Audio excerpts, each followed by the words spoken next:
Dans l'immense étendue de l'histoire humaine et de l'exploration spirituelle, il existe un livre d'une importance inégalée, un phare de sagesse divine qui a guidé des millions de personnes à travers les âges, le Coran.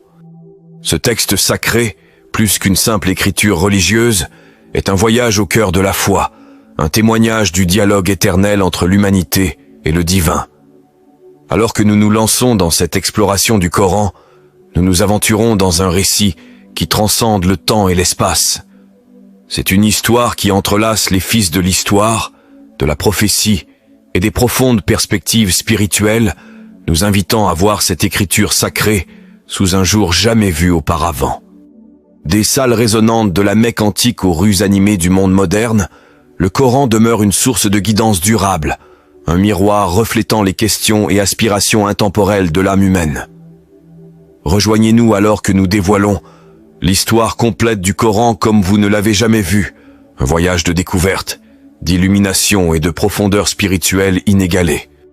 Dans les paysages arides et éclairés par la lune de la Mecque du 7e siècle, une histoire a commencé à se dérouler qui allait à jamais changer le cours de l'histoire spirituelle humaine.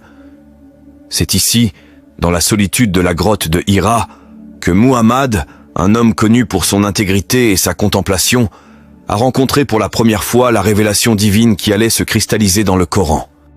L'air dans la grotte était lourd d'anticipation alors que l'ange Gabriel descendait, apportant avec lui des paroles qui résonneraient à travers les âges. « Lis au nom de ton Seigneur qui a créé ».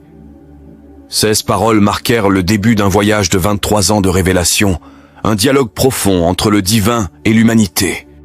Alors que Muhammad, initialement accablé et incertain, acceptait son rôle de prophète, les révélations qu'il recevait commencèrent à aborder les multiples complexités de la vie. De l'unicité d'Allah aux complexités des relations humaines, chaque verset révélé offrait des conseils, défiait les normes existantes et posait les bases d'un nouvel ordre social et moral. La société mécoise de l'époque était caractérisée par des divisions tribales, un relativisme moral et des vides spirituels. Les premières révélations cherchaient à guérir ces fractures, appelant à l'unité dans l'adoration d'un seul Allah, prônant la justice et élevant les opprimés. Ce message, radical par sa simplicité et sa profondeur, commença à attirer des adeptes, attirant l'attention et la colère des autorités mécoises. Les révélations continuèrent à Médine, où la communauté musulmane trouva refuge.